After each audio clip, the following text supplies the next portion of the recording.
I was exploring our building when I walked into a strange, empty apartment. The walls and ceilings were all painted blue. Even the tiles on the floor were blue. Suddenly, I felt like I couldn't breathe. I tried to run out, but to my horror, I realized that the door had closed behind me and it was locked. I don't even know how long it took my parents to find me.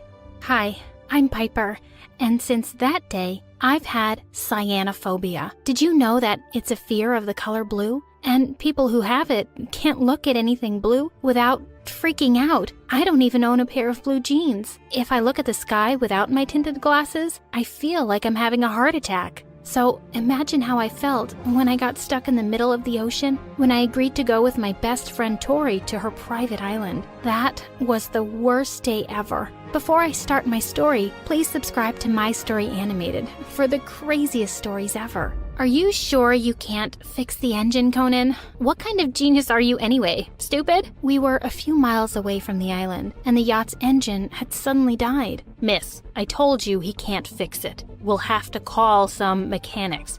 Right now, I'll arrange the rowboat for you all to get to the mainland. My stomach churned. It was bad enough being in a yacht. I didn't want to be out there on the open water in a tiny boat. Don't worry, Piper. Just keep your glasses on and I'll hold your hand all the way. Tori was the best. Your glasses are so dorky. They match you pretty well. Ace held out his hand to help me off the boat, and I felt my legs turn to jello. He turned to Tori next. What a gentleman. Thank you, babe. She pulled him in for a long, steamy kiss. I turned away, only to see Lucy looking crushed. As soon as we got inside the house and I took my glasses off, Ace suddenly jumped in front of me, grinning. Hey, Piper, guess the color of my shirt under this jacket. I swear to God, Ace, don't. I looked away when he suddenly unzipped his jacket and laughed his head off. As soon as we'd settled into our rooms, everyone got on their bathing suits and headed straight for the pool, except for me, of course, and Conan, who probably didn't know how to have fun. Tori and Ace were chasing each other around the pool.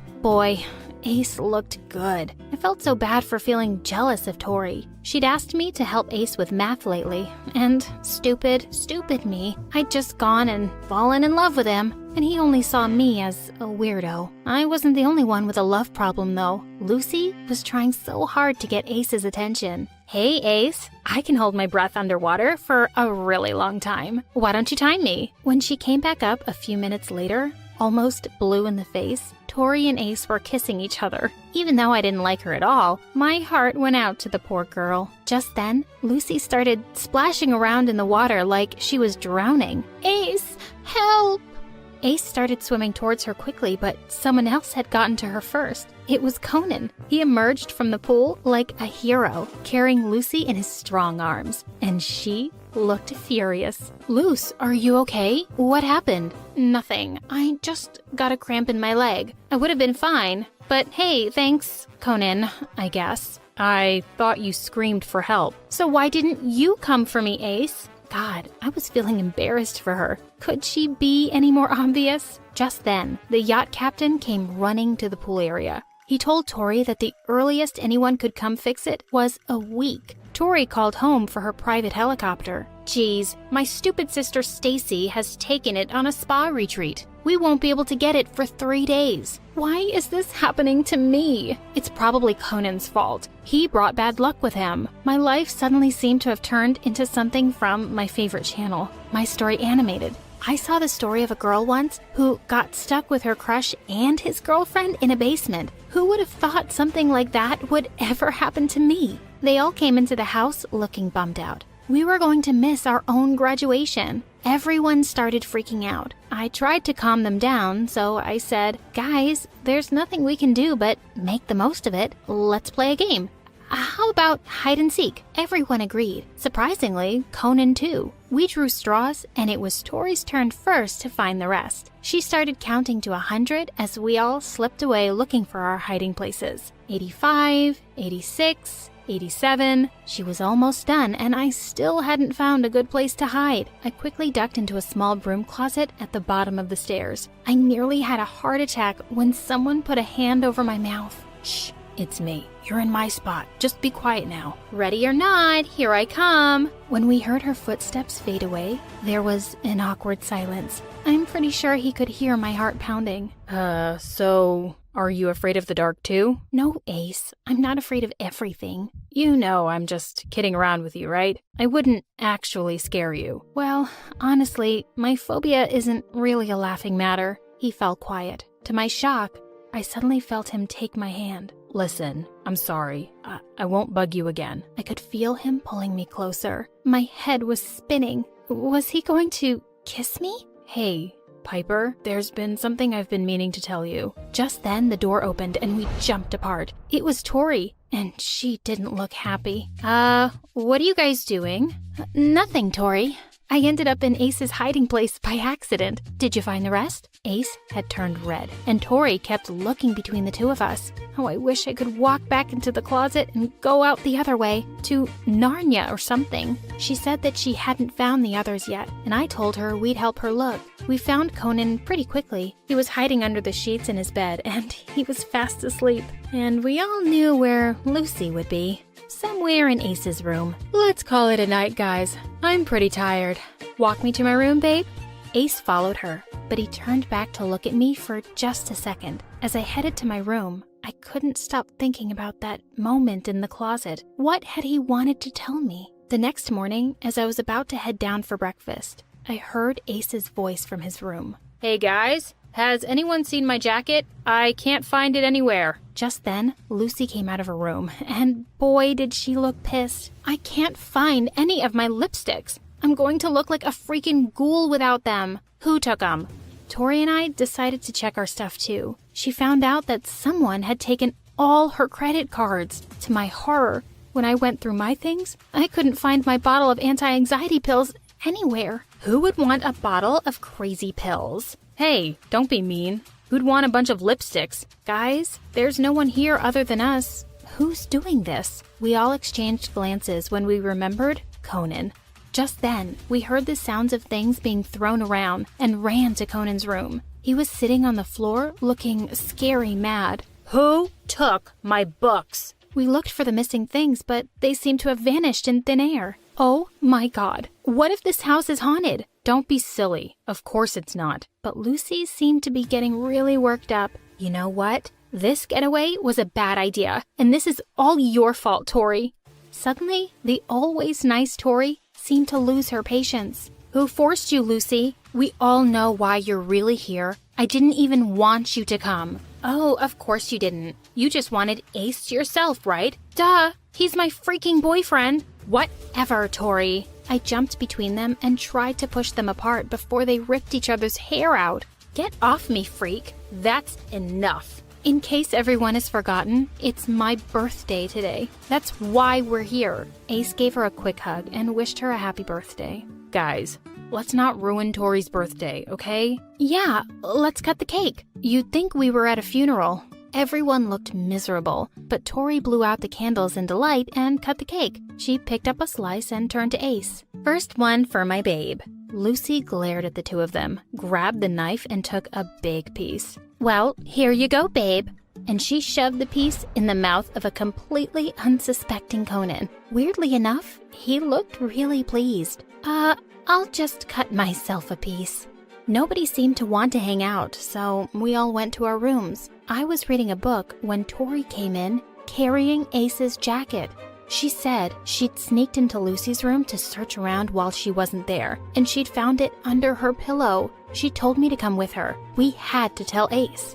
Reluctantly, I followed her to Ace's room. We got the shock of our lives when we found Lucy in his bed. Tori grabbed Lucy by the feet and dragged her out. Are you insane? First you steal all our things, now you're trying to steal my boyfriend? I didn't steal anything, and I don't think your boyfriend likes you all that much. I found the jacket in your room, and Ace loves me. I guess the ghost in this house put it there because I didn't. And why were you in my room? Why are you in Ace's bed? What are you all doing here? Ace had just stepped out of the shower, and for a couple of seconds, all three of us forgot the fight. Damn, he looked hot. Then, Tori started screaming again about how Lucy had stolen their stuff and they'd found her in his bed. And she said, "You didn't love me. Tell her she's crazy." Ace looked strangely nervous. Of course I do, babe. Can we just stop this and go to bed? Just then, Conan walked in. He stood staring at us for a few seconds. Then before we knew it, he seemed to have flown over to the other end of the room, straight at Ace. Hey, what the hell? Get off me, you ape. Isn't one girl enough for you? Do you always have to take them all? Why don't you take them all and get out of my room? I'm so sick of everyone. Tori looked furious and stormed out of the room. Lucy followed her in a huff, and I quickly slipped out too. I couldn't wait to go back home. I'd had enough of all this drama. I woke up the next morning to my worst nightmare. Everything in my room was blue. I screamed and dove under the bed. No, this couldn't be happening. I could feel my chest getting tighter and everything closing in on me. It felt like I was 8 again, stuck in that apartment. Suddenly, I felt a hand reach out to me. Piper, are you okay? Let's go, and keep your eyes closed. While I sat on the bed with my eyes shut tight, I could hear Ace going around the room. When he told me I could open them, I saw all the blue sheets were gone. I couldn't stop crying. I need my inhaler. I pointed to the drawer, but when he opened it, it wasn't there. Ace quickly took a brown paper bag and told me to breathe in and out of it. He held me close while I calmed down. Oh my God. Ace, why'd you have to be so nice? Just then, Tori walked in, but before she could say anything, Ace explained that he'd heard my scream and came to see what had happened. Tori looked horrified. I can't believe someone would do that. It's that Lucy, of course. She's always making fun of you. Where is she, by the way? We looked around for Lucy, but she wasn't anywhere in the house. We peeped in Conan's room, and he wasn't there either. When we went downstairs, I suddenly noticed something out of the window. Tori, where's your yacht? We all ran out to where it had been docked, and it was nowhere in sight. Suddenly, Ace spotted a note stuck to a tree. Thanks for bringing your genius brother along. He finally managed to fix the engine. I hate all of you, including you, Ace. I hate you for not loving me back. I hope you all rot on that stupid haunted island. Hate, Lucy. Tori was about to blow a fuse. She called home and could hardly explain what had happened because of the weak signal. She threw her phone on the ground in frustration. I'd never seen her so mad. I guess we'll get home tomorrow, Tori. It's okay. Tori tried to calm down and forced a smile. Yes, you're right. We get another day on the island without those 2 losers. It'll be fun. Tori said her parents had a few boats and jet skis in the shed, so we could have some fun on the water. I was still feeling really shaken about what had happened that morning, so I told her I'd sit it out on the beach. You should join us, Piper. We'll go on the rowboat. Just keep your glasses on and just hold on to me all the way, okay? Promise, you'll be fine. How could I say no to him? Tori also encouraged me, so I decided to go with them. Just as Ace was about to push the boat out into the water, Tori said,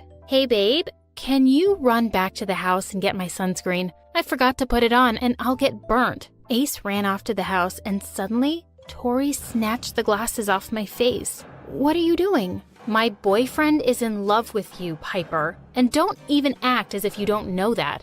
I asked you to help him study, and look what you did. I don't know what you're talking about. Please, give me my glasses back. He has been planning to break up with me after my birthday. I hoped he'd see on this getaway what a freak you are. I stole everyone's stuff. Messing around with everybody, especially that idiot Lucy, was just an added bonus. And I made your room blue. I stared at her, horrified, as she jumped off the boat and pushed it into the water. It's really you I want to punish, Piper. You stole my boyfriend. And with that, she walked away with the oars while the boat was carried farther away by the waves. I was going to die.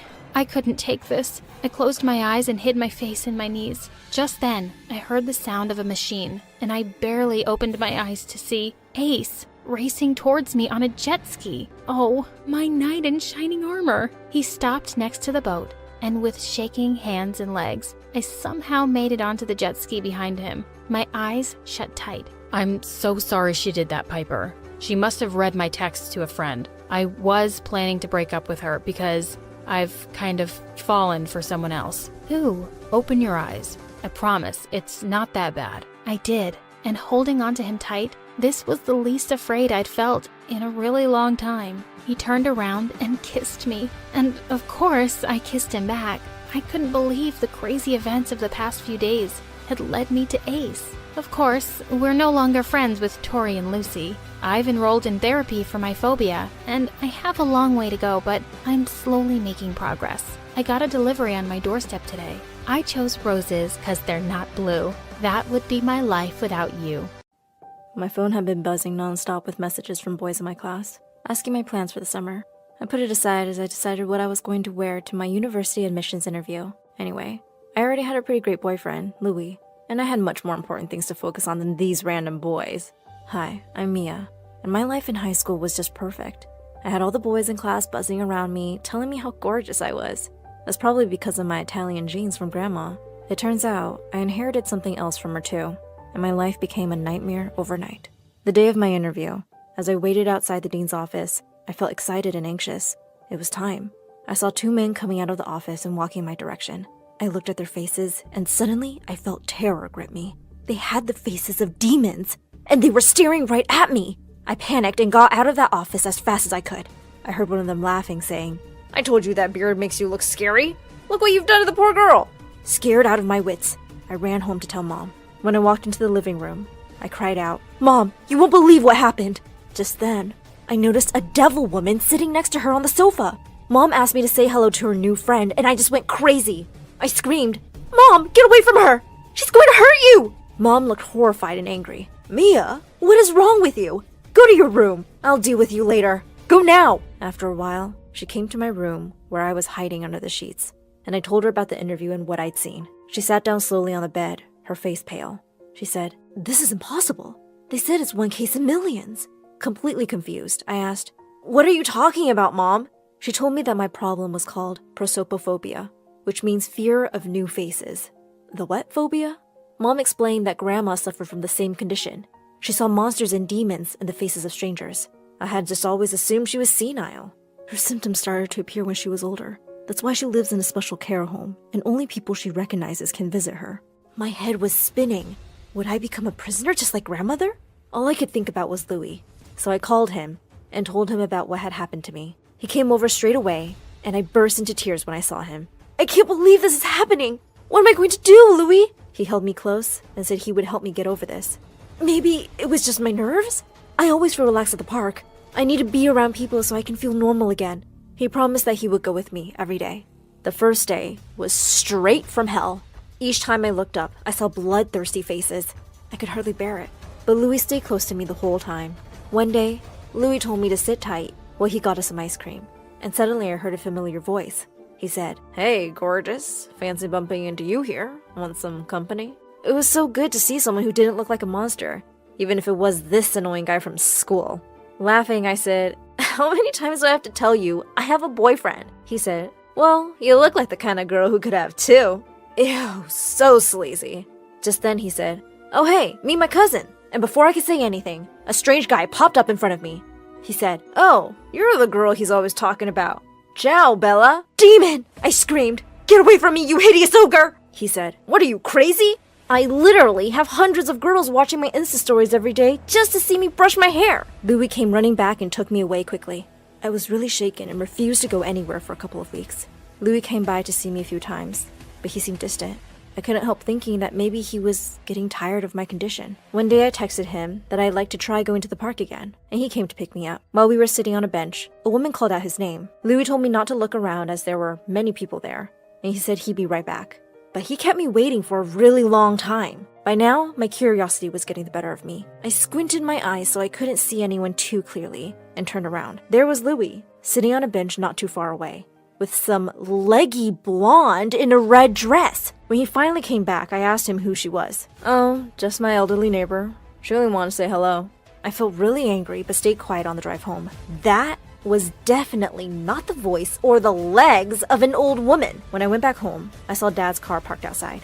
I walked into the living room, and he hugged me tight, saying he'd been out of town and had come to see me as soon as he could. He said, "Honey, why don't you come stay with me for a while? Maybe the change will do you some good." Dad lived on the opposite side of town, and I was pretty sure Louis wouldn't come and see me there. And I really wanted to find out if he was cheating on me. The next day, I just decided to confront him. I asked Mom to drive me to his place. Just when we were a couple of houses away, Mom and I saw him exchanging a long kiss with that blonde girl from the park.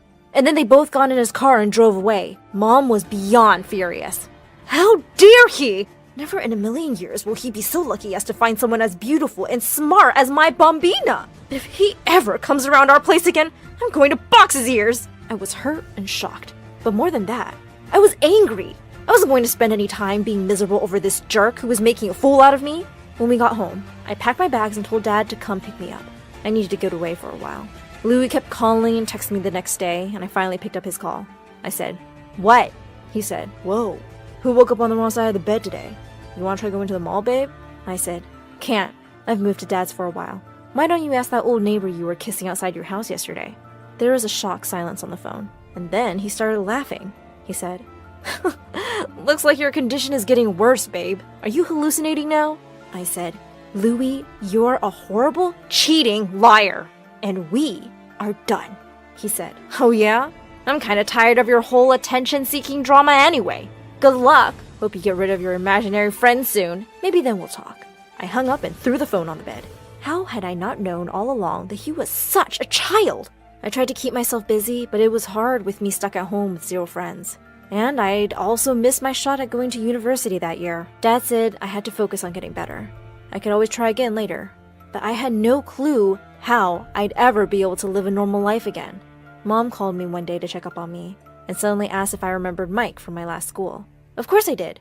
He was probably my first ever crush. I had journals with Mike and hearts scribbled all over. Mom said she'd bumped into him the other day, and he'd asked about me, and she'd told him all about my condition. He said he wants to connect with you, so I gave him your number. I was kind of excited to hear from him. Sure enough, a day later, he sent me a message. "Hey, it's Mike. I hope you're doing okay. It's been so long since we've seen each other." And from then on, we started talking every day. My heart would skip a beat every time I got a message from him. I was totally falling for Mike. When it was time for me to leave Dad's place and go back to Mom's, Mike said he'd love to come and see me. There was nothing I wanted more than to see him, but I was so afraid I'd see him as a monster, and it would ruin everything between us. The next evening before his visit, I was pacing the living room nervously when the doorbell rang. Mom smiled at me and went to open the door. My heart was pounding, and I thought I was about to faint. What would I see instead of Mike's face? I closed my eyes as soon as I heard him enter the room. I felt him gently take my hand. His grasp was strong and warm, and he smelled so good. He said, "Hey, Mia, open your eyes. There's nothing to be afraid of." I did, and jumped back a little when I saw his face was covered with a mask and his eyes with sunglasses. He said, "I thought if you get to know me better, it'll be easier for you to see my face as it really is. Until then, I'll keep the mask and glasses on." We started dating, and I'd never been happier. We would go to the park or for a walk by the beach, and even though I still couldn't look up at anyone directly, I felt less afraid with Mike. One day, Mom was really tired and needed groceries for dinner, so I offered to go by myself. She refused, but I insisted that I'd been feeling so much better lately, and I wanted to face my fears. I kept my baseball cap on and made sure I didn't look at anyone directly as I picked up the things I needed. When I made it to the counter and the cashier handed me my change, I made the huge mistake of looking up at his face. Oh my God, he's terrifying. I felt like the walls were closing in around me. I had to get out of here. I left my grocery bags at the counter and dashed out of the store. I couldn't stop crying and was trying to catch my breath. I leaned against the wall and with shaking hands, I started to dial Mom's number. Just then, a familiar voice called out to me. "Long time no see, bellissima. What's wrong?" "Louis." He tried to hug me, but I pushed him away. Just then, to my relief, I heard Mike's voice. "Hey, you okay? Is this guy bothering you?" Louis turned to him and said, "I'm an old friend, jerk. Mia, what's this freak in a mask?" I took Mike's hand and said, "He's my boyfriend, Louis." Suddenly, Louis started cackling. "Seriously? This guy? Babe, you deserve to be on the arm of someone who's as pretty as you are. Hit me up when you dump this loser." I didn't want to stand there listening to him for another minute. I took Mike's hand and walked away. He said he'd drop by to see me, and when Mom told him I'd gone out alone, he followed me to check up on me. As we walked back home, he said, "Mia, what did the doctors say when you told them about your condition?" I said, "I never went to see a doctor. I already know I have the same phobia as my grandma, and there's no cure." He looked shocked and said he couldn't believe I never asked for help, and that we should go see a specialist as soon as possible.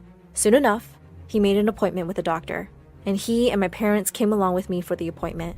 Once we told the doctor everything, he said that my condition was probably triggered by stress. He said that even though it was a very rare condition, he'd read cases of patients overcoming the phobia. "The condition is not really as scary as what you're experiencing. You're letting the fear take over and your mind is exaggerating everything. You have to train yourself to believe that this is not the reality. When we left the doctor's office, I started to feel hopeful that one day, if I kept trying, I would be normal again. Mike squeezed my hand and said he would do everything he could to help. The next day, I got a message from a friend at school, inviting me to a reunion at her place. I decided I'd go. I'd already know everyone there, and there would be no new faces for me to be scared of. Mike was more than happy to go with me, and couldn't stop telling me how gorgeous I looked. I felt like my old confident self tonight. I knew everyone, and it felt so good not to be freaked out by people. They all looked at Mike weirdly, though. I was by the table getting some food when Louis walked over. He said, "Wow, is it just me, or are you just getting more beautiful by the day? I've missed you." And before I knew it, his hand was sliding down my waist, and he was pulling me in for a kiss. I pushed him away with all the force I had, and he landed on the table and knocked all the food over. I screamed, "What is the matter with you? Stay away from me!" Everybody was staring at us in stunned silence. Louis looked humiliated and furious as his friends helped him up. I grabbed Mike's hand and we left the party. I was still really worked up when we got home. Mike held my hand and tried to calm me down, and I felt a bit better. I was about to get out of the car, but he didn't let go of my hand. He said softly, "You look so beautiful tonight. I really want to kiss you." My heart was racing. I said, "Mike, I want that too, but I'm not ready to see your face yet." He said, "Well, maybe you are. You won't know till you try. The doctor said you're letting your fear exaggerate things." I pulled my hand away angrily. All my anger and frustration bubbled over. "You think I'm making this up too, don't you? Just like Louis. Nobody really understands what I'm going through. Just leave me alone." I burst into tears and ran inside. The next day, I felt terrible for what I'd said to Mike. I knew I'd been unfair, and he had done nothing but support me. I called him a couple times, but he didn't pick up. While I was crying and watching a video on my favorite YouTube channel, My Story Animated, about a girl who kept mixing up faces, the bell rang. No one was home, and I ran downstairs, hoping it was Mike. It was Louis. I shouted, "Seriously? What do I have to do to get rid of you?" He said, "Listen, I just came to apologize for last night. I have a surprise for you." And before I could even react, 4 girls came in right behind him. I screamed when I saw their faces. They looked like banshees straight out of a horror movie. I cried and curled up into a ball with my eyes shut when I heard the door bang open. Mike shouted, "What do you think you're doing, you lunatic?" I couldn't help it. I looked up. "I'm getting a restraining order against you. Don't ever let me catch you near Mia again." Louis scrambled away like a scared rabbit while Mike came to me and hugged me. I held on to him, crying. Mike said, "I'm sorry, Mia. I shouldn't have tried to force you to do anything you weren't ready for. I only want to help you get better, as long as it takes." I said, "I don't know if I can overcome this. I feel like it's going to control my life forever." Mike said, "People aren't all bad like Louis. The world is full of good people, like me and you. Look at the good side of people. No one wants to hurt you, Mia." His words were so reassuring. I instantly felt better. Mike told me when I was ready, he'd take me to the amusement park. "We'll have great fun. Think about it. I know you can do this." "Yes, I'll do it.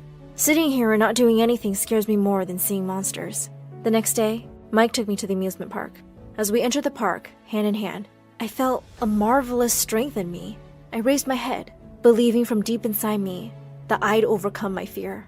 I looked around me. Everyone's faces still seemed distorted, but this time, it was different. I was still a little scared, but the fear wasn't controlling me. I could control it. As we sat on the Ferris wheel, I looked over at Mike and felt like the luckiest girl in the world to have someone like him by my side. I whispered, "Hey Mike, I think I'm ready to see your face." With a deep breath, he took his mask and glasses off. I gasped. I'd never seen a guy with such beautiful green eyes and that gorgeous dimpled face. I started crying. "I can see you! I don't see a monster! I see your face, Mike!" He said, "I knew you would!"